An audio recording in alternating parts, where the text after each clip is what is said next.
জাতীয় ঐক্যের কথা বলছি আমরা, কিন্তু জাতীয় ঐক্যের কথা বলবার পরেও আসলে বাংলাদেশে কতখানি রাজনৈতিক সচেতন মানুষরা সেই জাতীয় ঐক্য দেখতে পাচ্ছেন সেটি নিয়ে সংশয় আছে। এরপরেও বাংলাদেশে নতুন ধারা সৃষ্টি হয়েছে, নতুন বাংলাদেশের পথে হাঁটছি আমরা। সেই পথে আমরা নতুন নতুন অনেক কিছুই দেখতে পাচ্ছি। 7 বছর পর মা ছেলের দেখা হবে বলছিলাম, বিগত প্রধানমন্ত্রী বেগম খালেদা জিয়ার কথা, সেটিও বাংলাদেশের রাজনীতির জন্য নতুন একটি টার্নিং পয়েন্ট হতে যাচ্ছে কিনা সেই নিয়েও রয়েছে বিস্তর আলোচনা। বাংলাদেশের বর্তমান রাজনৈতিক পরিস্থিতি নিয়ে এই সব কিছু নিয়ে আজকে আলোচনা করতে চাই। দেশ সন্ধ্যার আজকের আয়োজনে আপনাদের সবাইকে স্বাগত জানাচ্ছি। আমি তাসনুভা তন্নি। দর্শক, 7 বছর পর দেখা হবে মা ছেলের বিষয় নিয়ে আজকের আলোচনায় আমার সাথে দুজন বিশেষ অতিথি আছেন। শুরুতেই আমার অতিথিদের সাথে পরিচয় করে দিচ্ছি। আমাদের সাথে আছেন মোস্তফা কামাল, উপবার্তা প্রধান, বাংলা ভিশন, এবং আছেন সামান্তা শারমিন, মুখপাত্র, জাতীয় নাগরিক কমিটি। আপনাদের দুজনকে স্বাগত জানাচ্ছি আজকে আলোচনায়। মোস্তফা কামাল, 7 বছর পর দেখা হচ্ছে মা ছেলের। আজ রাতে যুক্তরাজ্যে রওনা হবেন খালেদা জিয়া। ইতিমধ্যে আপনি নিশ্চয়ই জানেন ঢাকার আন্তর্জাতিক বিমানবন্দরে নিরাপত্তা ব্যবস্থা জোরদার করা হয়েছে। কাতার থেকে কাতারের আমির, তিনি অ্যাম্বুলেন্স পাঠাচ্ছেন। সবকিছু মিলিয়ে আপনার কি মনে হচ্ছে এই ঘটনা বাংলাদেশের রাজনীতির মোড়কে খানিকটা পাল্টে দিতে পারে কিনা? সমীকরণ পরিবর্তন হবার কোনো সুযোগ সামনে আছে কি? জি, ধন্যবাদ আপনাকে। অবশ্যই সমীকরণ একটু একটু করে পাল্টাচ্ছে, আরেকটু হয়তো বা পাল্টাবে, ওই নমুনাটা আমরা দেখছি, সাদা চোখে দেখছি। তো আমার সহ আলোচক সামান্তা শারমিনকে ধন্যবাদ। তারা এই জেনারেশন, তারা আরও বেশি করে দেখবেন। আমরা আমাদের মতো করে দেখছি, গণমাধ্যমের জায়গা থেকে একরকম দেখছি, আবার কিছুটা অভিজ্ঞতার কারণে আরেক রকম দেখছি, গণমাধ্যমের অভিজ্ঞতা থেকে, আবার কিছুটা বয়সের কারণেও। তো বেগম খালেদা জিয়ার আজকে যে রাজকীয় মর্যাদায় লন্ডন যাওয়া, এটা বাংলাদেশের রাজনীতিতে একটা মেরুকরণ অবশ্যই যোগ করবে। আর একটি ঘটনা তো অবশ্যই মোটা দাগের ঘটনা, এখানে উল্লেখ করবার বিষয়, কিছুটা বলা হয় উপরওয়ালার ইচ্ছা, ভাগ্য, আর কিছুটা হচ্ছে ঘটনার অনিবার্যতা। মাস 5 আগেও এই বাস্তবতা অথবা এই ধারণাও আমরা করিনি। তার উপর যিনি পালিয়েছেন, অর্থাৎ সাবেক প্রধানমন্ত্রী, তিনি বেগম খালেদা জিয়াকে নিয়ে হেন কথা নাই, হেন নিম্নমানের বাক্য, শব্দ মেলানো কথা নাই, যেগুলো আমরা আমাদের পক্ষে এই মুহূর্তে উল্লেখ করাটা কঠিন বা উল্লেখ করা শোভনীয় হবে না। অনেকটা আমরা হয়তো বা একান্ত আলোচনায়, 2-4 জনের আলোচনায় এসব শব্দ উচ্চারণ করি না। ওই সীমাবদ্ধতা বা ওই বোধের কারণে আমিও হয়তো উল্লেখ করতে পারবো না, কিন্তু অনিবার্যভাবে 2-1টা এসে যাচ্ছে কথায়, যে মরে মরে মরে না, বয়স তো 80। এটা কোন পর্যায়ের চিন্তা, চেতনা, রুচিবোধ থাকলে এ ধরনের কথা আসে? পাশাপাশি আবার প্রশ্ন আসে যে যাদের মুখ দিয়ে এসব কথা আসে, ঘরে তাদের কোনো আত্মীয় স্বজনরা কিভাবে এগুলো দেখেন? আবার সেটা যদি বড় রাজনৈতিক দলের নেতা বা নেত্রীর মুখ থেকে হয়, তখন যেটা হয় একদম স্বাভাবিকভাবে বাদ বাকি যারা আছেন নিচের দিকে তারা ওইগুলো শেখেন। আরও কত বিশ্রী ভাষায়, আরও কত নোংরা ভাষায় প্রতিপক্ষকে আক্রমণ করা যায়, ওটার একটা প্রতিযোগিতায় নামেন নিয়মিত। ওই দেখা গেছে ওই দলটির সাধারণ সম্পাদক বা দায়িত্বশীল মন্ত্রী যারা ছিলেন, তারাও প্রত্যেক দিন সকাল দুপুর সন্ধ্যা 3-4 কিসিমের গালমন্দ করতেন। আবার তথ্যের প্রয়োজনে হোক আর মানুষের রুচি পছন্দ যেই বিবেচনায় হোক বা দলীয় চিন্তায় হোক, ওগুলো আমরা আবার গণমাধ্যম থেকে কিন্তু ডেলিভারিও করেছি। কতটা ঠিক হয়েছে, অনেকটা আসলে আমরা কার্যত আমাদের প্রচার করতে আমরা বাধ্য হতে ছিলাম, কিছুটা বাধ্য ছিলাম। মানসিকতার বিষয় আছে, আবার আমাদের চেতনাগত বিষয়ও আছে, রুচিবোধের বিষয়ও আছে, যে না করে দেখতাম আমরা কি হয়। আমরা কিন্তু ওই পরীক্ষাটুকু করিনি। ওই গণমাধ্যমের উপর কিন্তু ওই দায়টা আসছে, যে কারণে একটা পরিণতি কিন্তু ভোগ করতে হয়েছে, এখনো আমরা ভুগছি। তো বেগম খালেদা জিয়ার এই জায়গাটায় আমরা যে শব্দটা উচ্চারণ করি যে মজলুম, একদম নির্ঘাত একজন মজলুম তিনি। ঠিক প্রতিপক্ষকে ঘায়েল করার যেই ভাষা একদিক থেকে আমরা দেখেছি, আরেক দিক থেকে এটাও বাংলাদেশের ইতিহাসের অংশ হয়ে থাকবে। বেগম খালেদা জিয়ার পক্ষ থেকে বা তিনি নিজে কখনো এইসব আক্রমণের জবাব দেওয়ারও দরকার মনে করেননি, বা আমরা অন্তত ওনার কোনো তথ্য বা এই ধরনের শব্দ পাইনি কখনো। এমনকি 5 আগস্টের পরে প্রথম তিনি যখন ভাষণ দিয়েছিলেন, তিনি বলেছিলেন তিনি আসলে এই ধরনের কোনো ধরনের যেই প্রতিহিংসার রাজনীতি আমরা দেখেছি তিনি সেটি দেখতে চান না। এবং তিনি নিজে তো করছেন না, অন্যরাও যেন না করে ওই আহ্বান তিনি পরিবর্তিত একটি পরিস্থিতিতে আমরা আছি, সেটি অনেকটাই সুস্পষ্ট আমাদের সামনে। আমান্তা শারমিন, আপনার কাছে আসি। ফ্যাসিস্ট সরকারের পতন দেখেছি আমরা, নতুন যারা আছেন বাংলাদেশ, অর্থাৎ নবীনদের কথা আমি বলছি, যারা তরুণরা যারা প্রাণ দিয়েছেন, সবাই এক হয়েছিলাম আমরা নতুন এই বাংলাদেশের জন্য। সেই বাংলাদেশে আমরা নতুনভাবে অনেক কিছু করার চেষ্টা করছি, নতুনভাবে আসলে বাংলাদেশকে দেখার চেষ্টা করছি। খুব সুস্পষ্ট প্রশ্ন যদি আপনার কাছে করতে চাই, রাজনীতির ধরন আসলে এখনকার বাংলাদেশে আমরা পাল্টে যাচ্ছে কিংবা পাল্টে দিতে চাই কি? অবশ্যই চাই। এটার এই কারণে যে আমরা আসলে একটা পরিবর্তিত পরিস্থিতি কেন বলছি, এটা তো একটা অভ্যুত্থান হয়েছে এবং এই অভ্যুত্থানের নানান ধরনের সিমটম যদি আমরা দেখি, এটার যে অসাংগঠনিক জায়গা থেকেও কিভাবে সাংগঠনিক হয়ে উঠলো একটা বাংলাদেশের জনগণ, এবং 15 বছরের ফ্যাসিস্ট আমলে তাদেরকে যত জুলুম নির্যাতন করা হয়েছে সেটার বিরুদ্ধে কিভাবে নেমে পড়লো, এই সবকিছু মিলিয়ে যদি দেখি এটাকে বিপ্লবের চেয়ে কম বই কিছু বলা যায় না। তো এই বিপ্লবের পরিস্থিতি আসলে আমরা মানে এখনো কেন সন্দেহ প্রবণ থাকি যে পরিস্থিতি বদলাচ্ছে এবং রাজনৈতিক পরিস্থিতি, রাজনৈতিক মাঠ বদলাবে, সমীকরণ বদলাবে। সমীকরণ বদলানোর বিষয়টা আসলে ভোটের সময়ও হয়, কিন্তু পরিস্থিতি বদলানো, পুরো কাঠামো বদলানো, সেটা তো একটা অভ্যুত্থানের মধ্যে দিয়ে যদি না হয় তাহলে আর কখন হবে? তো আমরা এখানে দেখতে পাচ্ছি যে নানান রকমের মেরুকরণ ছিল এবং এই মেরুকরণের মধ্যে দিয়ে বিভাজনের মাধ্যমে আসলে বাংলাদেশের মানুষকে দীর্ঘদিন শোষণ করা গেছে। তো বিভাজনের মাধ্যমে আসলে কিভাবে বাংলাদেশের মানুষকে শোষিত হয়, এটা তো আমরা আমাদের ব্যক্তিগত জায়গা থেকে, আমাদের সামষ্টিক জায়গা থেকে নানানভাবে এক্সপিরিয়েন্স করেছি। কিন্তু যদি এটাকে থিওরিটিক্যালি বলি, তার মানে হচ্ছে আমি আমার অপোনেন্ট যে তার মত প্রকাশ এবং তার যে নাগরিক অধিকার, তার যে মানবাধিকার, যে ন্যূনতম জিনিসগুলো আসলে মানুষ জন্মের পর থেকেই লাভ করে, সেই বিষয়গুলো আমরা আসলে ভুলে যাই যদি তারা অপোনেন্ট হয়। তো এই যে বেসিক জায়গাগুলো আসলে নষ্ট করা হয়েছে, ধ্বংস করা হয়েছে এবং এটাকে লেজিটিমাইজ করা হয়েছে যে শিবির হলে একজনকে মারা যায়, অমুক হলে আরেকজনকে মারা যায়, এবং হচ্ছে যদি রামপালের বিপক্ষে কথা বলে তাহলে তাকে মারা যাবে। এই যে নানান ধরনের এবং উন্নয়ন বিরোধী এই যে ট্যাগগুলো ইউজ করেছে আওয়ামী লীগের শাসন আমলে, যে অন্তত 10-12টা ট্যাগ তারা ঘুরে ফিরে ব্যবহার করেছে, এই ট্যাগগুলোর মাধ্যমে আসলে বাংলাদেশের মানুষকে, ট্যাগ থেকে আমরা বের হতে পেরেছি সামান্তা। এখনো তো আসলে অনেকভাবে আমরা দেখছি ট্যাগিং করা হচ্ছে। আওয়ামী লীগের সময় যারা কাজ করেছেন তাদেরকে সেভাবে ট্যাগ করা হচ্ছে, ফ্যাসিবাদের দোসর, ফ্যাসিবাদের সাথে কাজ করেছেন। আপনি নিজেও ট্যাগিং থেকে বের হয়ে আসার কথা বলেছেন। সেই রাজনীতির সেই জায়গাটি থেকে সেই পরিবর্তনকে আমরা লক্ষ্য করতে পারছি। এই পরিবর্তন লক্ষ্য করার বিষয়টা একমাত্র সম্ভব বিচার দিয়ে। যদি আমরা বিচারিক প্রক্রিয়ায় যেতে না পারি তাহলে আমরা এই ট্যাগিং, এটা আমাদের বাংলাদেশে চলতে থাকবে। কারণ এখানে যেহেতু পলিটিক্যাল কালচার একটা জিনিস আছে, সেটা আসলে রাতারাতি পরিবর্তন করার সম্ভব নয়, তবে কিছু প্রক্রিয়া আছে। প্রক্রিয়ার মধ্যে প্রথম কথাই আসে আসলে বিচার। বিচার কিসের?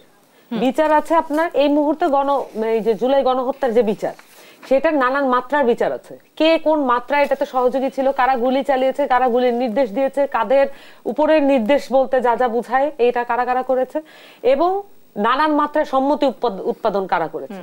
তারা হয়তো গুলি চালায়নি কিন্তু সম্মতি উৎপাদন করেছে, 10টা ছেলেকে ফোন করে বলেছে যে অমুক জায়গায় গিয়ে আক্রমণ করতে। এই যে পুরো প্রসেসটা, এটার বিচার, এবং সেই সাথে অবশ্যই উল্লেখ করতে হবে গত 15 বছরের জুলুম, খুন, ধর্ষণ, হত্যা, যত রকমের খুন আছে, যা কিছু আছে, সবকিছুর বিচার আমাদের। এই জায়গায় নিঃসন্দেহে পুরো বাংলাদেশ আপনার সাথে একমত। আমরাও সেই নির্যাতন, গুম, খুন, হত্যার বিচার দেখতে চাই এবং বিচার কাজ হয়তো এই মুহূর্তে সবাই দেখতে চায়। কিন্তু যে বিচারের কথা আপনারা বলছেন, সেই বিচার কার্যক্রমটা তো আসলে দীর্ঘায়িত একটি প্রক্রিয়া, একটি দীর্ঘ প্রক্রিয়া। সেই প্রক্রিয়ার পর আপনারা নির্বাচন চাইছেন, সেটি নিয়েও অনেক সমালোচনা আছে। সেই জায়গাটিতে আপনারা কি মনে করছেন, নির্বাচন অনেকটা বিলম্বিত হতে যাচ্ছে কিনা আপনাদের দাবির মুখে? দেখুন, এখানে দুটো বিষয় আছে। প্রথমত একটা বিষয় দাঁড়িয়েছে যে খুব অদ্ভুতভাবে অভ্যুত্থানের পরে এত বড় একটা স্যাক্রিফাইস, এত মানুষের ত্যাগের পরেও মুখোমুখি হয় কিভাবে সংস্কার আর বিচার, মানে সংস্কার আর নির্বাচন, সংস্কার, বিচার বা নির্বাচন, এই জিনিসগুলো তো মুখোমুখি বিষয় না। তবে একটা বিষয় ঠিক যে বিচারিক প্রক্রিয়া তো একটা দীর্ঘ প্রক্রিয়া, সংস্কারও একটা দীর্ঘ প্রক্রিয়া। তাহলে আমাদেরকে এখন আসতে হবে যে সংস্কার করার জন্য বা বিচার করার জন্য কি জিনিসগুলো আমাদের, কোন কি পয়েন্টগুলো লাগবে। আমাদের বিচার ব্যবস্থায় এখন যেটা আছে সেটা দিয়ে কি আওয়ামী লীগের বিচার করা সম্ভব কি সম্ভব না, এটা আমি জানতে চাই। তো অবভিয়াসলি যদি এটা সম্ভব না হয় তাহলে ওখানকার কিছু পুরো সিস্টেমটা, কাঠামোটা চেঞ্জ করতে হবে। চেঞ্জ করার জন্য আমরা যদি দেখি যে এখানে ঔপনিবেশিক কিছু কাঠামো আছে, সব একবারে পরিবর্তন হবে বলে আমরাও মনে করি না। কিন্তু এটা যে নোটে রাখা যে ঔপনিবেশিক কাঠামো দিয়ে বাংলাদেশটা চলতেছে, এই জিনিসটা নোটে রাখার মতো আমরা দেখছি না যে এটা মনে রাখার মতো অবস্থা এখন আছে। মনে হয় যে এই কথাগুলো বলতে গেলে আমরা নির্বাচনের কথাটা প্রলম্বিত করছি, কিন্তু নির্বাচন যে আমরা করব দুইটা জিনিসটা আমাদের লাগবে। এক হচ্ছে যে কমিশনগুলোর উপরে, যে সংস্থাগুলোর উপরে আসলে নির্বাচনটা ডিপেন্ড করে, নির্বাচন কমিশন, দুদক, এগুলোর উপরে তো পুরোপুরি নির্ভর করে এই সংস্থাগুলো, এবং সেই সাথে হচ্ছে আওয়ামী লীগের বিচার। এই বিষয়গুলো সঠিকভাবে না হলে আমরা তো নির্বাচনের পথে আগাতে পারছি না। বিচার কার্যক্রম তো শুরু হয়েছে মোস্তফা কামাল, ৩৬শে জুলাই পর্যন্ত তো আমরা সবাই আসলে এক ছিলাম, আমাদের সবার লক্ষ্য একটাই ছিল। হঠাৎ করে আসলে ৫ মাস পর নানান ইস্যুতে আমাদের পথ পাল্টে যাওয়া শুরু হয়েছে কি? বেশ পাল্টে গেছে। জাতীয় ঐক্যের কথা বলতে হয়। জাতীয় ঐক্য বলতে ৫ আগস্ট আসলে একটা জাতীয় ঐক্যের একটা ফসল, কিন্তু বলে কয়ে হয়নি যে জাতীয় ঐক্য আসো ঘোষণা দিয়ে হয়নি, কোনো বন্দোবস্ত দিয়ে হয়নি, বা তারা যেটাকে বলেন প্রক্লামেশন, সেটাও হয়নি। এটাই হয়। আমরা যদি একটু পেছনে যাই, ৭১-এ প্রত্যেকেই যার যার জায়গা থেকে দরকার মনে করেছে যে দেশ স্বাধীন করা দরকার, যুদ্ধে যাওয়া দরকার। ঘোষণা ছিল একটা, কিন্তু ঘোষণার কথা সবাই জানেও না অথবা পড়েও নি। ৯০-তে কিন্তু মোটামুটি একটা যৌথ ঘোষণা ছিল ৩ দলীয় জোটের। তো প্র্যাকটিক্যালি দেখা গেল ঘোষণা থাকলেও সেটা কার্যকর হয়নি, বরং ঘোষণা বিরোধী কাজে হয়েছে। এবছর যেটা হয়েছে, যে মন্ত্র দেয়া হয়েছে বা যে কান পড়া দেয়া হয়েছে, যে শেখ হাসিনা যদি না থাকে বাংলাদেশে থাকবে না, অথবা শেখ হাসিনা না থাকলে বাংলাদেশটা একটা জঙ্গি রাষ্ট্র হয়ে যাবে। কিছু হয়েছে কি আমাদের? এই যে একটা বোঝাপড়া ছিল সবার যার যার জায়গা থেকে, ছাত্র, শিক্ষক, মা, বাবা, দাদা, দাদি, চাচা, সবার যার যার জায়গা থেকে, এতে করে এটা হয়ে গেল গণ আন্দোলন। ওখানে যদি ঘোষণার কোনো বিষয় থাকতোই হয়তো বা দেওয়ার সময়টা চলে গেছে। তো আবার তখন দেয়া হয়নি বলে যে এখনো দেয়া যাবে না তা নয়, কিন্তু যথাসময়ের কাজ যথাসময়ে না করলে যেটা হয়, এই ৫ মাসের মধ্যে ছাত্রদের মধ্যে ২-৩টা ভাগ, তারা মাঝে মধ্যে মারামারি করে। কে কাকে মারে এটা নিয়েও কিন্তু শেষ পর্যন্ত তালাশ করে পাওয়া যায় না। একটা সময় আমরা বলে দিতাম যে আচ্ছা বুঝেছি ছাত্রলীগ মেরেছে বা যুবলীগ মেরেছে, এখন আর ছাত্রলীগ যুবলীগ নাই, কিন্তু এখন আবার ফ্যাসিস্টদের দোসর এই ট্যাগিংটা তো এখন রয়ে গেছে। আমি আপনার এই অনুষ্ঠানে একবার বলেছিলাম, আপনার যদি মনে থাকে, যে শিবির সন্দেহে ২জনকে পিটিয়ে হত্যা জায়েজ আছে, যেহেতু শিবির সন্দেহে পিটিয়ে মেরেছেন। ওইটার প্র্যাকটিস কিন্তু আমরা দেখলাম জুলাই আগস্ট আন্দোলনেও।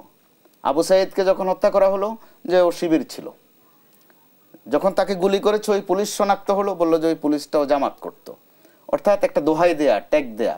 এখন আবার যেটা শুরু হয়েছে যে ফ্যাসিস্ট সন্দেহে, ছাত্রলীগ সন্দেহে, এই প্রবণতাটা কিন্তু ভালো নয়। সামান্তা যারা বলছেন যে ঔপনিবেশিক বিষয়, আমি আপনি বা আপনারা কিন্তু ঔপনিবেশিক না, মন মানসিকতায় নিশ্চয় আমরা ঔপনিবেশিক না, হয়তো কিছু আইন কানুন রয়ে গেছে, বিধিবিধান রয়ে গেছে। তো এই বৈষম্যের বিরোধেই তো ৫ আগস্ট। তো আমরা এখনো যদি ওইটা চর্চা করি, এটা মানায় না, মানুষ আপনাদেরকে খুব ভালোভাবে নিচ্ছে না, কারণ আপনাদের একটা দায়িত্ব কিন্তু নিতেই হবে, এটা নিয়ম। যারা জয়ী হয়, বিজয়ী হয়, জবাব দিতে হয় তাদেরকে। সেই জবাবদিহিতার জায়গাটা থেকে কি আসলে আপনি মনে করছেন এই বৈষম্য বিরোধী ছাত্র আন্দোলনে যারা সামনের সারিতে নেতৃত্ব দিয়েছেন তারা অনেকটা দূরে সরে আছেন, নাকি জবাবদিহিতার আওতায় তাদেরকে আনা যাচ্ছে না? এরই মধ্যে তারা দূরে সরে গেছেন। তাদের সাথে জাতীয় অথবা বড় যে দলগুলো, বিএনপি সহ অন্যান্য দলগুলো, একটা বিরোধ কিন্তু এরই মধ্যে স্পষ্ট, কোনো লুকানো না। আর এটা বিশেষ করে নির্বাচন চাওয়া নিয়ে, নির্বাচন সবাই চায়, কিন্তু চাওয়ার মতো চাহিদাটা এক জায়গায় আসে না, এরকম ফের আছে তাদের। কেউ একটু দেরি করে চায়, কেউ একটু এখনই চায়। আবার একটু শেষ করি আমি, দেখেন জাতীয় নির্বাচন প্রশ্নে যখন কথা আসে, বিএনপির দিক থেকে বলা হচ্ছে তারা যত দ্রুত সম্ভব চায়। সামান্তা সহ আরো যারা আছেন তারা চাচ্ছেন যে আরো একটু সময় নিয়ে হোক। আবার যখন ডাকসু নির্বাচনের কথা আসে তখন ছাত্র দল আবার চায় যে না এটা সময় নিয়ে হোক, বা বৈষম্য বিরোধী ছাত্র সংগঠন যারা আছে তারা চায় যে এখনই হোক। অর্থাৎ কথায় কিন্তু কারোর সাথে কারো একটা মিলছে না। জামাত ইসলামের ছাত্র সংগঠন শিবিরও চাচ্ছে যে এখনই হোক, কিন্তু জাতীয় নির্বাচনের ক্ষেত্রে আবার তারা চাচ্ছে একটু নগদে নগদে। অর্থাৎ চাওয়ার সাথে পাওয়ার বা প্রাপ্তির যে একটা সংঘর্ষ, এটা তারাই কিন্তু বাদিয়ে দিচ্ছে।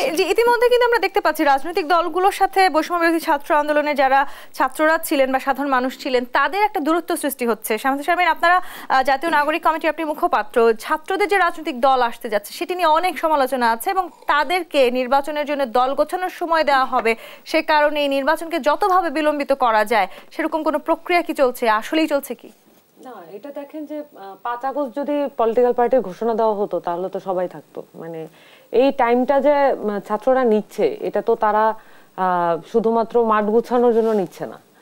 এখানে অনেক রকমের মানুষ আসলে নানান রকমের অবদান রেখেছে। এখানে যেমন ফ্যাসিস্টের দোসর যেমন বলছে এখানে অবদান রেখেছে, এরকম মানুষও আছে। কারা কোন মাত্রায় এসেছেন এবং এই অভ্যুত্থানের মধ্যে তাদের যে আকাঙ্ক্ষাটা ছিল, এক একজন তো এক একটা জিনিস বোঝে। যেমন ধরেন একজন কৃষকের ভাষা আর একজন যিনি ধরেন আপনার মতো যারা সিনিয়র রিপোর্টার আছেন এবং হেড অফ নিউজ আছেন, আমার মতো যারা ইউনিভার্সিটিতে পড়াশোনা করছেন, তাদের তো ভাষাটা ভিন্ন। তাহলে এখানে ইয়াং জেনারেশনের সাথে কানেক্ট করার জন্য যে ভাষাটা সেটাও আপনার লাগবে, আবার একদম প্রান্তিক লোকটার সাথে কানেক্ট করার ভাষাটা সেটাও আপনার লাগবে। সবকিছু মিলে এই ল্যাঙ্গুয়েজ গুলোকে কালেক্ট করা, যেমন ধরেন আমরা যদি করতে পারছেন, আপনারা ছাত্ররা সেটা করছেন, আপনারা কৃষকদের কাছে গিয়েছেন। আমরা আমাদের যে সাংগঠনিক প্রক্রিয়া এখন এটাই হচ্ছে একমাত্র যে উপায়, যে সাংগঠনিক প্রক্রিয়ার মধ্যেই আসলে প্রান্তিক এলাকায় পৌঁছাতে হবে। রাজনীতি যখন কেউ করছে পুরো বাংলাদেশের কথা তাকে ভাবতে হবে, তৃণমূল পর্যায় থেকে শুরু করে বাংলাদেশে যিনি সর্বোচ্চ অবদান রাখছেন, আর্থিক খাতে হোক বা যে কোনো খাতে হোক, সেই পর্যন্ত আপনাদেরকে আসলে যেতে হবে। সেটি কি আপনারা যেতে পারছেন? সেই কৃষকের সাথে, সেই রিকশাওয়ালার সাথে, যেই মানুষ টিসিবির দীর্ঘ লাইনে দাঁড়িয়ে আছেন, তাদের সাথে আপনাদের দূরত্ব কি কমাতে পেরেছেন? যেই দূরত্ব তৈরি হয়েছে এটা একটা কাঠামোগত দূরত্ব, এবং এই দূরত্ব কমানোর জন্য আসলে সাংগঠনিকভাবে সংঘবদ্ধ হওয়াই সবচেয়ে ভালো উপায়। কতদিনে সংঘবদ্ধ হবেন? এবং এই বিষয়টা আসলে শুধুমাত্র আমি যেটা সবসময় বলি যে আমরা যেভাবে কমিটির কথা আমাদেরকে মাঝে মাঝে জিজ্ঞেস করা হয় কতগুলো কমিটি দিয়েছেন, আমি সবসময় বলি কমিটি এখানে মূল বিষয় না। মূল বিষয় হচ্ছে যে ওই এলাকার ওই চাঙ্ক অফ পিপলকে একত্র করা, যেই পিপলের কারণে আসলে ওই এলাকাটা মুক্ত হয়েছে সেদিন, এই ছাত্রগুলাকে একত্র করা, যেই ছাত্রগুলার কারণে সেদিন হলটা মুক্ত হয়েছে। আপনারা তো দেখেছেন 16 জুলাই এবং 17 জুলাই হলগুলোকে মুক্ত করা হয়েছে। এবং এই যে এই সংঘবদ্ধতা, এটাকে অর্গানিক হইতে হবে। আমি সবসময় বলি যে এই জিনিসটা অর্গানিক হওয়া প্রয়োজন, এটাকে মেকানিক্যাল প্রয়োজন। এই সময়টার কথাই আমি বলছি যে এটা আসলে যদি একটা মানে ছাত্রদের তো এক ধরনের ধরেন তাদের ভাঙার এক ধরনের উদ্যম আছে, কিন্তু গড়াটা তো খুবই প্রজ্ঞার কাজ এবং সেটা সময় সাপেক্ষ ব্যাপার, এবং সেখানে ধৈর্য অনেক কিছু প্রয়োজন। তাহলে কি সেই সময় পর্যন্ত আমরা জাতীয় নির্বাচন হতে দেখব না? মোটেও না। আমি তো কয়েক জায়গায় বলেছি যে আমরা নির্বাচন অবশ্যই চাই, কালকেই চাই, কিন্তু এটা তো গণপরিষদের মধ্যে দিয়ে হতে হবে। কারণ এই পুরো অভ্যুত্থানের তো একটা আকাঙ্ক্ষা ছিল যে এটা সংবিধানকে পুনর্লিখন করতে হবে, সেটা তো আমরা মানে আজকে কালকে অস্বীকার করে ফেলতে পারি না। দিতে হবে, সংবিধানের কবর রচনা করতে হবে। মোস্তফা কামাল, অনেক সাংঘর্ষিক কথাবার্তা হচ্ছে। রাজনৈতিক দলগুলো, যেটি সামান্থা বললেন যে সবকিছু ঠিক থাকলে ওনারাও আগামীকালকেই নির্বাচন চান। রাজনৈতিক দলগুলো সব ঠিক হয়েছে কি হয়নি হয়তো সেই শব্দটিও ব্যবহার করবে না, তারা বলবেন আমরা আগামীকালকেই নির্বাচন চাই। তার মানে কি সংঘর্ষ হতে যাচ্ছে সামনের দিকে? আমি বলেছি গণপরিষদ নির্বাচন, জি, সবকিছু যদি ঠিক থাকে। অর্থাৎ চাওয়ার মধ্যে যেটা বলছিলাম একটা রকম ফের আছে, ভাষাগত তফাৎ থাকবেই। যারা রাজনীতি করেন তাদের একটা ভাষা থাকে, যারা গণমাধ্যমে কাজ করেন তাদের একটা ভাষা থাকে। ওই কথাটাই যদি আবার একজন ডাক্তার বলেন, তারটার মধ্যে আরো কিছু জার্গন থাকবে, বুঝে নিতে হবে কষ্ট করে। কিন্তু একেবারে সাধারণ কথা যেটা বৈষম্য, এটা সবাই বোঝে। এখন বানান একটু কঠিন হলেও, সমন্বয় বানান কঠিন, মানুষ নেতার চেয়ে সমন্বয়ক শব্দটা কিন্তু বেশি প্রচলিত হয়ে গেছে। তো আপনাদের মধ্যে তো সমন্বয় ছিলই, আপনারা সংগঠিত ছিলেন, এখন আবার তাগিদটা আসছে কেন? গোলমালটা কোন জায়গায়? একটা অবিশ্বাস তৈরি হয়েছে, এটা কিন্তু লুকানোর বিষয় নয়। বিএনপি সহ বড় বড় দলগুলো, নির্বাচনমুখী দলগুলো আপনাদেরকে একটু সন্দেহ করছে।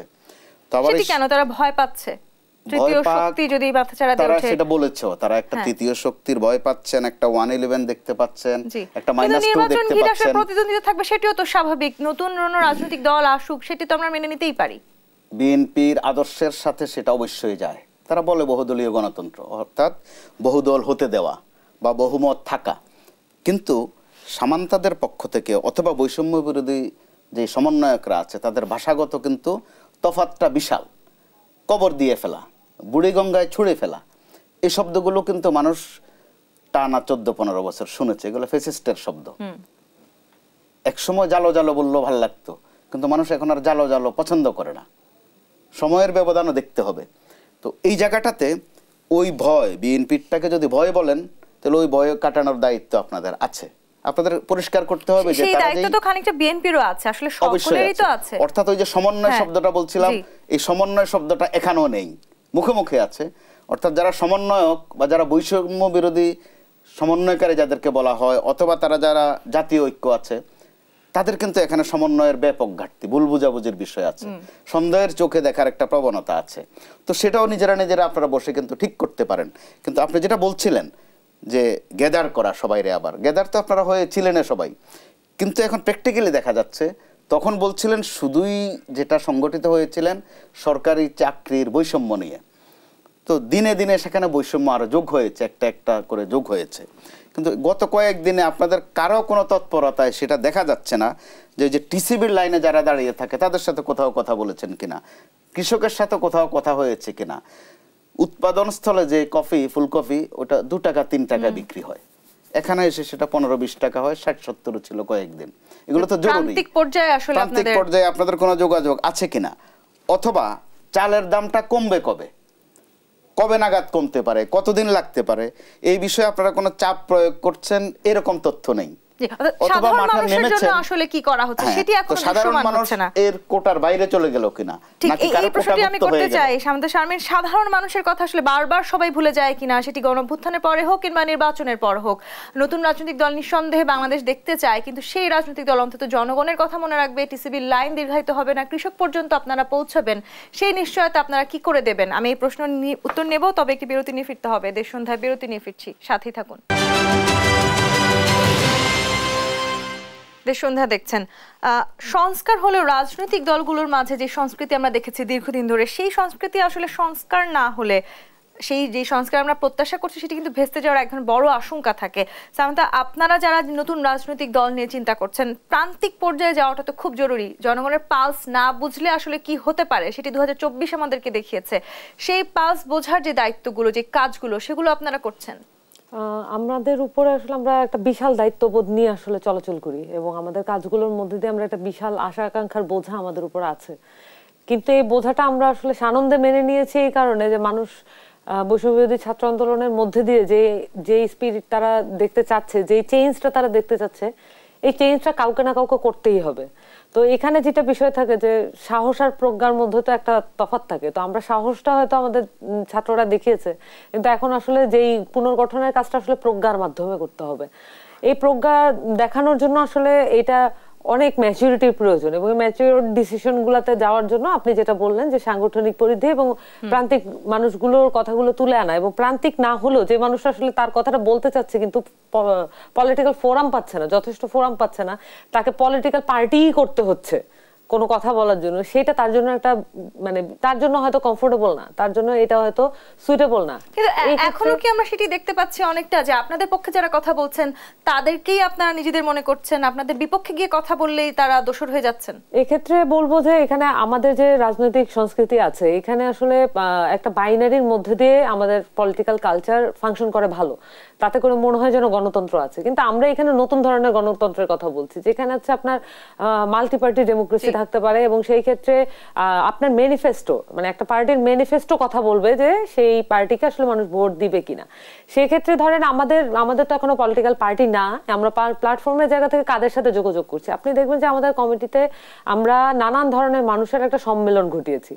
এটা কেন করেছি? এটা তো না করলেও হতো, একটা আমাদের সাথে যাদের কথা মেলে তাদের সাথে কাজ করলেই তো হতো। কিন্তু এতগুলো বিভিন্ন ধরনের মতের লোকজনের সাথে আমরা কেন একসাথে কাজ করছি?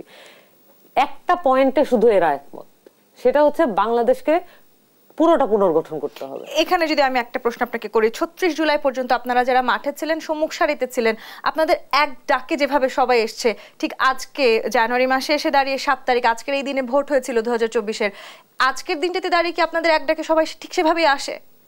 দেখুন, এই মানে কে ডাকছে এটা খুব গুরুত্বপূর্ণ। আওয়ামী লীগ যখন এই 7 জানুয়ারি ভোটের সময় সবাইকে ডেকেছিল, কেউ যায়নি, তো তাকে তারা বয়কট করেছে, এবং সেখান থেকে আসলে অভ্যুত্থানের যেই মানে শুরুটা হয়ে গেছে। তো আমাদের এখানে আমরা যেটা বলেছি যে আমাদের ডাকে এখনো, তো আমরা যখন ঘোষণাপত্রের দাবিতে যখন শহীদ মিনারে সমাবেশ করলাম, এমন হয়েছে যে আমাদেরকে বলতে হয়েছে যে অনেক দূর থেকে কষ্ট করে আরো মানুষ আসতে যাচ্ছে, কিন্তু তাদেরকে আসলে ওই উৎসাহটা, সেটা নিয়েও তো সমালোচনা আছে, আপনারা সেই অর্থের যোগান কোথায় পেয়েছেন সেই জবাব দিতে আপনারা করেছেন কিনা? আমি মনে হয় আমি 3-4টা প্রশ্ন জমা হয়ে গেছে, একটা প্রশ্নের উত্তরও ঠিকঠাক দিতে পারিনি। আমি বলি যে আমাদের কমিটিতে আসলে যেই ধরনের মানুষের সম্মেলন করছে এবং আরো যাদের সাথে আমরা অ্যাক্সেস করার চেষ্টা করছি, আপনি দেখবেন যে আমাদের কমিটিতে দলিত, হরিজন এবং হচ্ছে আরো নানান সম্প্রদায়ের লোকজন এবং নানান ধর্মের, বর্ণের, নানান মতের মানুষের যে সম্মেলন ঘটছে, এটার সাথে সাথে অর্থনৈতিক যে শ্রেণী, সেই শ্রেণীর লোকেরও সম্মেলন ঘটানোর প্রয়োজন, এবং কিছুটা হয়েছে, এবং আমরা মনে করি না এটা যথেষ্ট। আমরা মনে করি যে কৃষক, শ্রমিক এবং শ্রমিকদের যে নিয়ে আমাদের কাজটা চলছে, কৃষকদের নিয়েও কাজটা করা প্রয়োজন। কিন্তু এখানে কিছু বিষয় আছে। বিষয়টা হচ্ছে যে এই যে কৃষক শ্রমিকের যে সমস্যাগুলো আছে এগুলো তো তাদের প্রাইম প্রবলেম, এবং তাদের যে অর্থনৈতিক অবস্থা সেই জায়গাগুলো সলভ না করলে তাদেরকে আসলে আমরা মনে করি না যে তাদের প্রতি জাস্টিস করা হয়, কারণ তারাও তো অভ্যুত্থানের একটা নেতৃত্ব স্থানীয়। তো শ্রমিকদের একদম কৃষকের কথা যদি বলি, তাদের বীজের দামটা, তাদের সারের দামটা, তাদের যে ইকুইপমেন্টের দামটা, এগুলো তো খুবই তাদের জীবনের সাথে সংশ্লিষ্ট, এবং তাদের এই জায়গাগুলো আসলে রাজনৈতিকভাবে অ্যাড্রেস করা প্রয়োজন। আমরা মনে করি যে আমরা আমাদের মতো করে চেষ্টা করছি, এবং এই তাদের সাথে তারা পলিটিক্যাল পার্টিতে নাই যেতে পারেন, কিন্তু তারা তো বাংলাদেশের জনগণ, তারা তো বাংলাদেশের নাগরিক, তাদের কথাটা তো বলতে পারতে হবে আমাদের। তো আমরা এইভাবে ভাবি, হয়তো এই যে আপনি যদি দেখেন যে 4 মাসের জাতীয় নাগরিক কমিটির কার্যক্রম, সেই অনুযায়ী যদি দেখেন একটা রাজনৈতিক নতুন একদম অঙ্কুর থেকে গড়ে ওঠা একটা রাজনৈতিক সংগঠন আসলে যেভাবে কাজ করার কথা, অনেক কিছু ভুল ভ্রান্তি আছে, অনেক কিছু কমতি আছে, আশা আকাঙ্ক্ষার বিপুল একটা সমাগম আছে। সেই অর্থে হয়তো আমাদের সেই অর্থে মানুষের সাথে ওই কানেক্টিভিটি হয়তো আমরা মানুষের সাথে করতে পারি নাই, কিন্তু এইটা প্রমাণ করে যে আমরা চেষ্টা করছি, আমরা তাদের সাথে আপনাদের যে প্রান্তিক পর্যায়ে পৌঁছে যাবার যে চেষ্টা সেটি করছেন, সেই চেষ্টায় খানিকটা ফাটল দেখা দিচ্ছে কিনা? আপনারা বলছিলেন যে আপনারা শ্রমিক, কৃষক, ক্ষুদ্র জাতিসত্তা, গুরুত্বপূর্ণ যারা আছেন তাদের সবার সাথে আপনারা একযোগে কাজ করার চেষ্টা করছেন। মোস্তফা কামাল, জাতীয়ৈক্যের কথায় তো আসলে অন্তর্বর্তীকালীন সরকারের একটা বড় দায়িত্ব আছে। তারা আসলে শ্রমিক, কৃষক, ক্ষুদ্র জাতিসত্তা কিংবা গুরুত্বপূর্ণ যারা আছেন ডান বাম, তাদের নেতাদের এখনো পর্যন্ত ডাকা হয়নি। তাহলে জাতীয়ৈক্য হবে কি করে? এবং নির্বাচন থেকে তার মানে আমরা এখনো অনেকটাই দূরে কিনা? আমি আপনার উত্তরটি নিব, তবে আরেকটি বিরতির সময় হয়েছে। দেশ সন্ধ্যায় আরেকটি বিরতি নিয়ে ফিরছি, সাথেই থাকুন।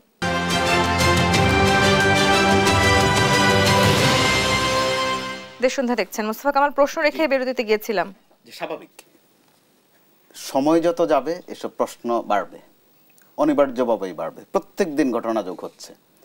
এসব ঘটনার মধ্যে দুঃখজনক ঘটনা বেশি। আবার আমরা ভুলে যাই, খুব দ্রুত ভুলে যাই কি নিয়ে আমরা আনন্দ করছি, কি প্রাপ্তি ঘটেছিল, এটাও মনে হয় এরই মধ্যে বোধহয় আমরা ভুলে গেছি যে কত বড় একটা জাতীয় ঐক্য, মুখে মুখে না, একদম প্রায়োগিকভাবে, প্র্যাকটিক্যালি। অথচ আমাদের এখনো তাগিদ দিতে হচ্ছে জাতীয় ঐক্যের। জাতীয় ঐক্যের একটা ফল তো আমরা তুলেছি, ফসল ঘরে তুলেছি, নানান ঘটনায়, নানান কাজে, যেটা আশঙ্কা যাচ্ছে যে ঐক্যটা হাতছাড়া হয়ে যায় কিনা। তারপর আপনি যেটা বলছেন যে সরকারের দিক থেকে কিন্তু ঐক্য আরো পোক্ত করার, আরো কার্যকর করার নানান পদক্ষেপ নেওয়া হচ্ছে। মাঝে মধ্যেই ডাকছেন, কথা বলছেন, কিন্তু নিয়মিত ডাকবেন, নিয়মিত কথা বলবেন, তারপরে আমরা ডাক দোহাই শুনবো, ওইটা কিন্তু 5 আগস্টের চেতনার সাথে যায় না। 5 আগস্টে তো প্র্যাকটিক্যালি শেষ দিন পর্যন্ত 4 আর 5 তারিখে কেউ কাউকে আর ডাকতে হয়নি। প্রত্যেকেই যার যার একটা কমন স্বার্থ নিয়ে কিন্তু ওখানে গেছে।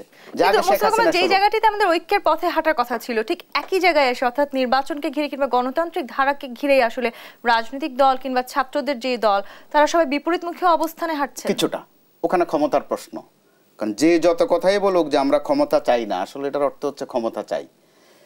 পাওয়ার প্র্যাকটিস কারা বেশি করছেন এখন? প্রত্যেকেই করছেন যার যার জায়গা থেকে। এখন তারা যাদের অবদান আছে, তাদের কিন্তু বিশাল অবদান। তো তারা যে অবদান রেখেছে এটা তো অকল্পনীয়, অবিশ্বাস্য। মৃত্যু ছাড়া কিন্তু আপনাদের দ্বিতীয় বিকল্প ছিল না। সেটাই হয়, এই ধরনের অভ্যুত্থানের চেষ্টা যারা করে অথবা বিপ্লবের চেষ্টা যারা করে, ব্যর্থ হওয়া মানে মৃত্যু। তো এর মধ্যে তারা তাদের নিজেদের একটা ত্রুটি ধরেছে, ঘোষণাও দিয়েছে যে তারা একটা ভুল করেছে। 5 আগস্টেই তাদের একটা ডিক্লারেশন দেওয়া উচিত ছিল। তো ওই ভুল ওই অভিধানেই থাকে না, বিপ্লবের অভিধানে ভুল থাকে না, বা থাকা উচিত না। তো এরপরে তারা চাইতে পারেন, এটা তাদের অধিকার আছে। কিন্তু নানান ঘটনার প্রেক্ষিতে যেটা বলছিলাম যে আমরা ভুলে যাই, ঠিক আজকের এই দিনটাতে কিন্তু গত বছরের এই দিনটাতে একটা ভেজাল নির্বাচন হয়েছিল, ভেজালের চেয়েও ভেজাল। ঠিক 2 দিন আগে 5 জানুয়ারিতে হয়েছিল আরেকটা, সেটা 14 সালের, অর্থাৎ এই মার্কা নির্বাচনে। তো এগুলো করতে করতে যখন একটা পরিণতিতে দাঁড়াতে হলো আওয়ামী লীগকে, ওই অবদানের কথা বললে একটু অন্যভাবে যদি বলি, আওয়ামী লীগের এই পতনের অবদান আওয়ামী লীগের সবচেয়ে নিজের বেশি। অর্থাৎ নিজেদের সর্বনাশ যতভাবে করা যায় সেটা কিন্তু ওই দলটিও করেছে, ওই দলটির যিনি প্রধানমন্ত্রীও করেছেন। তারা কিন্তু তাদের আসলে কর্মফলটাও পেয়েছে। সেই জায়গাটি থেকে আমি একটু বলতে চাই, এখন যারা রাজনীতি করছেন বা নতুন যারা রাজনীতিতে যুক্ত হচ্ছেন, তারা আসলে সেই জায়গাটুকু বুঝতে পারছেন কিনা, কিংবা নির্বাচনে হওয়ার পর, ক্ষমতায় যাওয়ার পর একই অবস্থা যে পুনরাবৃত্তি ঘটবে না, সেই নিশ্চয়তা আমরা কোথায় পাবো? এরই মধ্যে সেই নিশ্চয়তা নাই। এখানে উল্লেখ করতে হয়, আমাদের সামনে কিন্তু 2টা ঘটনা আছে তাজা। যদি তারাও একটু স্মরণে রাখেন, একটা হচ্ছে শ্রীলঙ্কা আর একটা তিউনিসিয়া, অনেকটা এই ধরনের বিপ্লবে হয়েছে। তো শ্রীলঙ্কায় কিন্তু এরকম ঘটেছে, এখন আর মনে হয় না। তাদের অর্থনৈতিক অবস্থা ভালো, রাজনৈতিক অবস্থা ভালো, নির্বাচন হয়েছে, ক্ষমতার পট পরিবর্তন হয়েছে, ছাত্ররা কিন্তু যার যার একাডেমিক কাজে ফেরত গেছে, নাই কেউ রাস্তায় এখন আর। তিউনিসিয়া যারা ওই বিপ্লবটা করেছিলেন নাম ছিল জেসমিন বিপ্লব, জেসমিন রেভলিউশন। ওই রেভলিউশনের ছাত্ররা, অর্থাৎ তাদের অবদান বেশি, তারা আছে এখন 3 জায়গায়। কেউ আছে পরকালে চলে গেছে, মৃত্যু হয়েছে অনেকের, অনেকে কারাগারে আছে, অনেকে দেশান্তরী হয়েছে, দেশেও নাই। তো এই ক্ষেত্রে 2টা উদাহরণের মধ্যে তাদের ভাগ্যে কোনটা জুটবে সেটা কিন্তু এখনই ভয় লাগছে কিন্তু আলামতে। কারণ তারা নির্বাচন চাচ্ছে অথবা দল করতে চাচ্ছে, এটা দোষের কিছু নয়, কিন্তু প্রচার এবং প্রকাশভঙ্গিতে তাদেরকে নিয়ে সন্দেহ যাচ্ছে। বড় দল বিএনপির সন্দেহ যাচ্ছে, তারা সেই সন্দেহের কথা বলছে। আবার তারাও সেটার ওই রকম জবাব না দিয়ে বরং এক ধরনের মৌখিক সংঘর্ষের মধ্যে চলে গেছে। এটা হচ্ছে বাস্তবতা। আবার তাদের মধ্যে এখন মোটা দাগে 2-3টা ভাগ। কার অধিকার বেশি? একটা আপনারা সাংগঠনিকভাবে আছেন, অলরেডি নাম দিয়ে ফেলেছেন। কোনটা? আপনাদের যে সংগঠন জাতীয় নাগরিক কমিটি। জি, এর মধ্যে ছাত্র। এটা ভাগ কেন মনে হচ্ছে আপনার? একই নামে থাকতে পারতেন। মানে এটা তো আমরা ক্লিয়ার করেছি, আমি কি আরেকবার ক্লিয়ার করব? আচ্ছা, করবেন আরেকবারও, কিন্তু জনগণ তো ক্লিয়ার হচ্ছে না। আবার বেশি ক্লিয়ার করা দরকার এই মুহূর্তে। যেমন রাজনৈতিক অংশে যদি যান, অবশ্যই বিএনপির কাছে সেটা পরিষ্কার করা দরকার। তারা বড় স্টেক হোল্ডার, তাদেরকে অগ্রাহ্য করা, এই আন্দোলনে তাদের যে অবদান, তাদের যদি সমর্থন না থাকতো, তারা কিন্তু নিজ থেকে বলছে না যে সমর্থন ছিল বা ছিল না, কারণ সেটা বলার অপেক্ষা রাখে না। কিন্তু একটা পর্যায়ে আপনাদের কথায় বা আপনাদের বিভিন্ন শব্দে যে 3 তারিখ মনে হয় যে আর কারো কোনো আসলে অবদান নেই। হ্যাঁ, এই প্রতিপক্ষ তৈরি করতে করতে কি একসময় আপনারা একটু দূরে চলে যাবেন কিনা সাধারণ মানুষের কাছ থেকে? সমন্বয় শব্দটা ওখানে অত্যন্ত প্রাসঙ্গিক। এই 2 জায়গাতে কিন্তু সমন্বয় নেই, ভুল বোঝাবুঝি আছে। বিভক্তির জিনিসটা আমি একটু অ্যাড্রেস করি। জাতীয় নাগরিক কমিটি, এটা তাদের যে প্রকাশ ছিল 8 সেপ্টেম্বর, সেদিন সবকিছু তাদের অবস্থান তারা ক্লিয়ার করেছে। বৈষম্য বিরোধী ছাত্র আন্দোলনের নেতৃত্বে বাংলাদেশের অভ্যুত্থান সংগঠিত হয়েছে। কারো নেতৃত্ব না, বৈষম্য বিরোধী ছাত্র আন্দোলনের নেতৃত্বে, আর কারো নেতৃত্ব না। ওখানে সমস্ত কিছু ওই ব্যানারের মধ্যে, ওই প্ল্যাটফর্মের মধ্যে বিলীন হয়ে গেছে। এবং ওখানে ছিল সবাই, তাদের পরিচয় যাই থাকুক না কেন, ওখানে বৈষম্য বিরোধী ছাত্র আন্দোলন হিসেবেই সবাই ছিল। আমি বলছি যে না, এটা আমি রাজনৈতিক দলগুলো দীর্ঘ 16 বছর ধরে আসলে নির্যাতনের শিকার হয়েছে। তারা একটা, আমি বলছি যে বৈষম্য বিরোধী ছাত্র আন্দোলনের যে ব্যানার, সেই নেতৃত্ব মেনেই সবাই এসেছে। আপনাদের ডাকে সবাই এসেছে, সেখানে তারা অভ্যুত্থান সংগঠিত করেছে। এরা সবাই বীর, যারা এখানে এসেছে সবাই বীর, তারা সবাই অভ্যুত্থানের শক্তি। কিন্তু পরবর্তীতে আমরা কি দেখতে পেলাম? আমাদের এই যে ছাত্রদের আন্দোলনটা যখন ক্যাম্পাস থেকে সব জায়গায় ছড়িয়ে গেল, তখন কারা অংশগ্রহণ করেছে? সারা বাংলাদেশের নাগরিকরা না? এই নাগরিকরা পরে কি করলো? বৈষম্য বিরোধী ছাত্র আন্দোলন, তো তাহলে তাদের তো এই নাগরিকদের একটা জায়গা দেওয়া প্রয়োজন। এই নাগরিকরা তো সবসময় ছাত্র হিসেবে নিজেদের পরিচয় দিতে পারবেন না, এটা তো সম্ভব না। তাহলে হচ্ছে তাদের জন্য একটা প্ল্যাটফর্ম দরকার, যে প্ল্যাটফর্মটা আসলে অভ্যুত্থানের মধ্যে দিয়েই হওয়ার কথা ছিল। আমরা তো অনেকে এক্সপেক্ট করি না যে 5 আগস্ট কি ঘটবে, আমরা তো একটা জানের ভয় ছিলাম, আপনি যেটা বললেন। তো সেই জায়গা থেকে যেই নাগরিকরা ধরেন মাত্র পাশ করে বেরিয়েছে, তার তো এখনো ছোট ভাইটা ইউনিভার্সিটিতে পড়ে, সেই মানুষটা তো পানিটা খাওয়াইছে, সেও নিজেও গুলিবিদ্ধ হয়েছে। সেই মানুষটার তো একটা পলিটিক্যাল অ্যাসপিরেশন আছে, সেই পলিটিক্যাল অ্যাসপিরেশন কে ধারণ করবে? যদি সে তাহলে যে মানুষটা পানি খাইছে তাকে নিয়ে আপনারা চিন্তা করতেছেন। জি, আমরা অবশ্যই আমি এটা ক্লিয়ার করি, আমি এটা বারবার ক্লিয়ার করা হয়েছে, আমার বারবার আমাদের পক্ষ থেকে ক্লিয়ার করা হয়েছে। এখানে বিভক্তির কথাটা অনেক মাস পরে আমি শুনলাম, যখন আমাদের আত্মপ্রকাশ ঘটেছে তখন হচ্ছে এই কথাটা আমাদের শুনতে হয়েছে যে আপনারা বিভক্ত করলেন কেন। কিন্তু পরের 3 মাস আমরা এটা শুনিনি। আমরা ভেবেছি যে এটা ক্লিয়ার হয়েছে, যেহেতু আপনার ক্লিয়ার হয়নি আমি আরেকবার ক্লিয়ার করলাম, সবার কাছে ক্লিয়ার করলাম যে বৈষম্য বিরোধী ছাত্র আন্দোলন ছাত্রদের সাথে এখনো কাজ করছে, কিন্তু যেহেতু নাগরিকদের সকল পক্ষে, তারা কি আপনাদের এই ঐক্যের সাথে আছে সবাই? আপনারা দেখেছেন যে ঘোষণাপত্রের পুরো অনুষ্ঠান তাদের আয়োজনে আমরা ইনভাইটি হিসেবে গিয়েছি, তাদের আয়োজনে আমরা অংশগ্রহণ করি, যে আমাদের আপনাদের সাথে আছে। এখন আসেন রাজনৈতিক দলগুলোর ব্যাপারে। রাজনৈতিক দলগুলো আমরা বলেছি যে ভাই যেটা বলছিলেন যে আমার সম্ভবত আমি পুরো অনুষ্ঠানে আমি একটা আক্রমণাত্মক শব্দ ব্যবহার করিনি। আমি মনে করি যে প্রত্যেক আমাদের জাতীয় নাগরিক কমিটি মনে করে সকল রাজনৈতিক পক্ষ যে অবদানগুলো রেখেছেন সেই অবদানগুলো আপনাদের একনলেজ করতে হবে। Let me finish please. এখন এই রাজনৈতিক দলগুলোকে একত্রে রাখার জন্য আমাদের সমস্ত চেষ্টা আছে এবং আমাদের এই চেষ্টাগুলো সম্ভবত মিডিয়ায় আমরা সেভাবে বলার চেষ্টা করেছি। আপনাদের সাথে আছে এটা বলেছে, এটা আমরা দেখতে পাচ্ছি যে কিছু কিছু ক্ষেত্রে আমরা বরঞ্চ দেখতে পাচ্ছি অবিশ্বাসের যে জায়গাটা, যেমন ধরেন কিংস পার্টি একটা ট্যাগিং করা, তারপরে আরেকটা ট্যাগিং করা যে তৃতীয় শক্তির উত্থান, আমরা ভয় পাচ্ছি। তারপরে আবার মানে এই যে ট্যাগিং এর ব্যাপারটা আমরা তো আমাদের জায়গাতে ক্লিয়ার করছি যে জাতীয় ঐক্য প্রয়োজন, রাজনৈতিক ঐক্য প্রয়োজন। আপনারা এই জায়গাগুলোতে আপনারা যেভাবে একসাথে জড়িয়ে পড়ছেন আপনারা আমাদের এখান থেকে এখানে ধরেন আমি মুখপাত্র হিসেবে একটা অফিসিয়াল একটা ব্যাপার আছে, আর একটা ব্যাপার হচ্ছে নানান সময়ে নানান রাজনৈতিক বক্তব্য, এটা বাংলাদেশের পলিটিক্যাল কালচার এবং এইটার বিরোধিতা আমরা করছি। তো এই ধরনের রাজনৈতিক সংস্কৃতির কারণে যে দ্বৈরথ তৈরি হয় সেটা সুযোগ তো আরেক পক্ষ নেয়, বাংলাদেশটা পিছিয়ে যায়। আমরা বারবার বলেছি এই ধরনের রাজনৈতিক ঐক্যর মধ্যে দিয়ে আমাদেরকে পুনর্গঠন করতে হবে, কিন্তু আমরা দেখতে পাচ্ছি রাজনৈতিক সংস্কৃতি কেউ চেঞ্জ করতে চাচ্ছেন না। এখানে তো ভাষা, ল্যাঙ্গুয়েজ, প্রেজেন্টেশন এবং ম্যানিফেস্টো সেই সময়টাকে পরিবর্তন হয়েছে কিনা, রাজনৈতিক সংস্কৃতি পরিবর্তন করবেন অথবা সেই সময়টা সেই সুযোগটা আপনারা দিয়েছেন, এগুলো নিয়ে কিন্তু প্রশ্ন আছে। দেখুন আমরা বলছি যে এখানে বাংলাদেশের তরুণ জনগোষ্ঠী চাঁদাবাজি চায় না, সন্ত্রাসবাদী চায় না, দখলদারিত্ব চায় না, এগুলো তো তাদের ক্লিয়ার।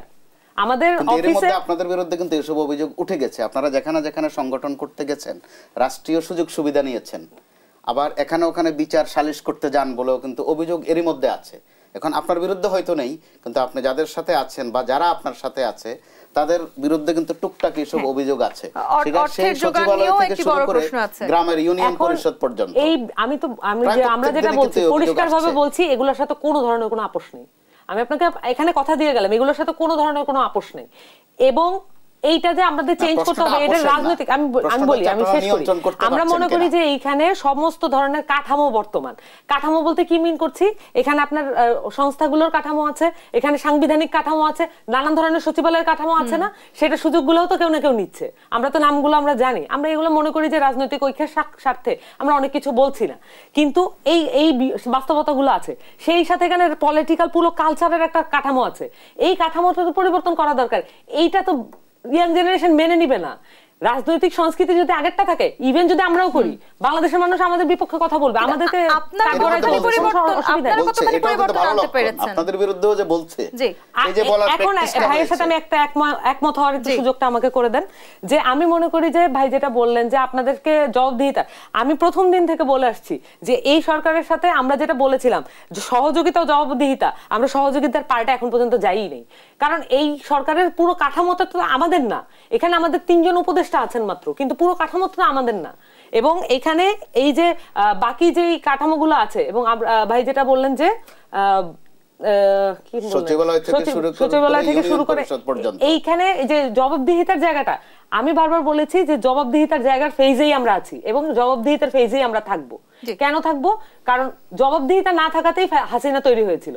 জবাবদিহিতার ফেজ চলে যাবে, এইটা আমরা কখনোই বাংলাদেশের মানুষ আর চাইবে না। এবং জনগণ থেকে আপনারা দূরে চলে যান, সেটিও আসলে আমরা আর প্রত্যাশা করতে চাই না। সেই সুযোগ হয়তো নেই। আপনারা প্রেসার গ্রুপ হিসেবে থাকবেন বরাবর। হ্যাঁ, আমি প্রেসার গ্রুপ হিসেবে থাকার একটা প্রেসার গ্রুপ হিসেবে তারা আছেন নাকি প্রেসার প্র্যাকটিস করছেন বেশি? কোনটি বেশি হচ্ছে? প্র্যাকটিস বেশি হচ্ছে, এটা পরিষ্কার, প্র্যাকটিস বেশি হচ্ছে।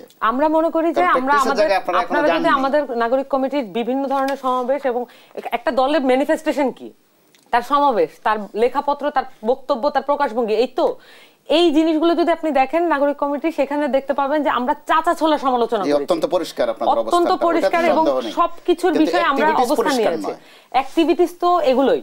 এবং আমাদের সমাবেশে আমরা বারবার বলেছি দ্রব্যমূল্য নিয়ন্ত্রণ করার কথা, শহীদ এবং আহতদের যে পুনর্বাসন প্রক্রিয়া এবং তাদের উপরে হওয়া অন্যায়ের বিচার দাবি করেছি। এগুলো বাংলাদেশের জনমানুষের দাবি এবং আমরা বলেছি আমরা জনতার পক্ষে। পাওয়ার প্র্যাকটিস কেউ নির্বাচিত হবার আগে করুক, সেটি আমরা দেখতে চাই না। সেটি ছাত্রদের রাজনৈতিক দল হোক কিংবা কোনো পুরনো রাজনৈতিক দল হোক, আমরা সেই প্রত্যাশা রাখতে চাই। সামান্তা শারমিন, মুস্তাফা কামাল, অসংখ্য ধন্যবাদ আজকে দেশ সন্ধ্যায় সময় দেওয়ার জন্য। দর্শক, আগামী দেশ সন্ধ্যা দেখবার আমন্ত্রণ রইল। ধন্যবাদ এতক্ষণ সাথে থাকার জন্য।